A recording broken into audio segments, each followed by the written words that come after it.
एकनाथ शिंदे अच्छे खासे खुश नजर आ रहे हैं। उनको लगता है कि हमारी सरकार और दमखम से चलेगी। 2024 में आने वाले वक्त में चुनाव के मद्देनजर भी हमें अजीत पवार के आने से फायदा होगा।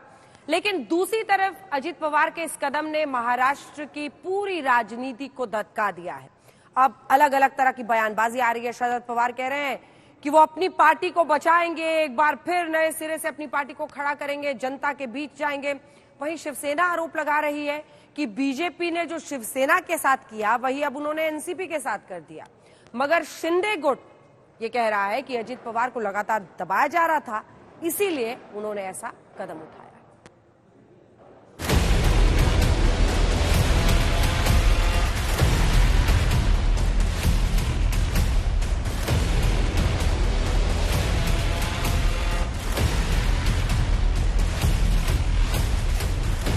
अजीत पवार ने जो किया है उसे किसी के पैर के नीचे से जमीन खींच लेना कहते हैं, क्योंकि एक तो पार्टी के विधायक अपने साथ ले गए, दूसरा पार्टी पर दावा ठोक दिया और तीसरा पार्टी से ही चुनाव लड़ने का ऐलान कर दिया।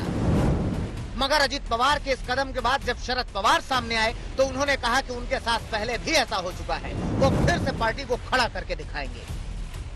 हाँ, नवीन असेल, मला हा नवीन नाही। ये मेरे लिए कोई नई बात नहीं है। निवडणुकीच्या नंतर 1980 में मी या पक्षाचं चुनाव के बाद करत होतो। त्या पक्षाचे मैं जिस पार्टी का नेतृत्व कर रहा था आमदार निवडून आले होते उस पार्टी के आणि एक 58 एमएलए जीत कर आए थे या 58 पैकी और एक महीने के भीतर 6 सोडले, उनमें से सगळे मला पक्ष सोडून गेले। 52 विधायक मुझे छोड़कर चले गए थे। शरद पवार ने बताया कि विपक्षी दलों के नेताओं से उनकी बात हुई है और सब लोग उनके साथ हैं। ये जनता तय करेगी कि पार्टी किसकी है। अनेकांचे फोन येतात, मुझे देश में से कई लोगों के देश के अलग अलग नेताओं के फोन आए हुए हैं आमचा साथ तुम्हाला है और उन्होंने मुझे कहा है कि हम सब लोग इस स्थिति में एक साथ हैं। आता तिथे येण्याच्या पूर्वी ममता बनर्जींचा फोन आला, कांग्रेसचे मुझे अभी ममता बनर्जी का फोन आया था, त्यांच्याकडनं माहिती मिळाली। आणखी अनेक मल्लिकार्जुन खड़गे का फोन आया था आज या देशामध्ये और कई नेताओं का मुझे फोन आ चुका है याची आवश्यकता आहे असं म्हणणं और हम एक नया पर्याय तैयार करने की कोशिश कर रहे हैं। मी अजित अनंतराव पवार गांभीर्यपूर्वक दृढकथन करतो की लेकिन महाराष्ट्र की राजनीति में ये जो घटना घटी है वो सियासी जमातों को हिला देने वाली है। मुख्यमंत्री एकनाथ शिंदे को लगता है कि अब उनकी सरकार और मजबूत है। बिल्कुल अजीत पवार जी के साथ में उनके पार्टी के मेजोरिटी विधायक, एमपीज और नेता सभी लोग हैं, क्योंकि अजीत दादा एक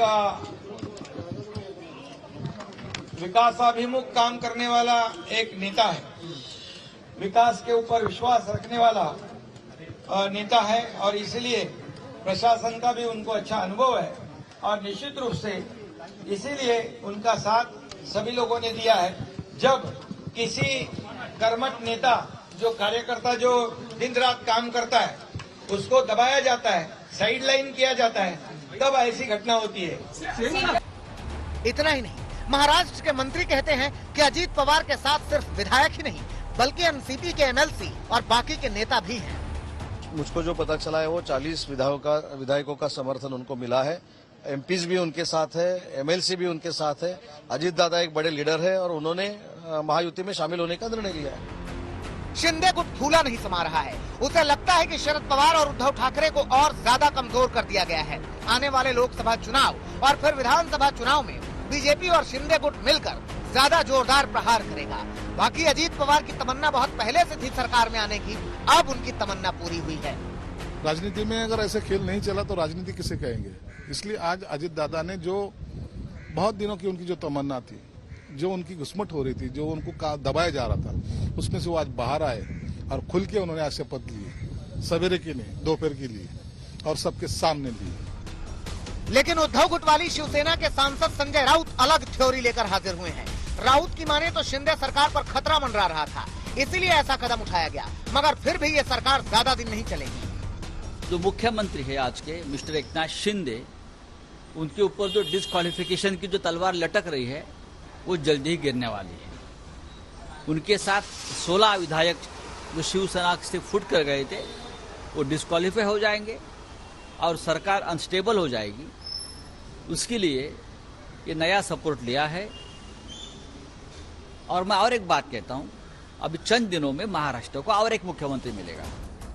महाराष्ट्र में जो हुआ उसने साबित कर दिया है कि सिर्फ क्रिकेट ही अनिश्चितताओं का खेल नहीं है, बल्कि सियासत भी अनिश्चितताओं वाला खेल है, जिसमें कब क्या हो जाए कोई नहीं जानता। साहिल जोशी, दीपेश त्रिपाठी और ऋत्विक भालेकर, मुंबई आज तक।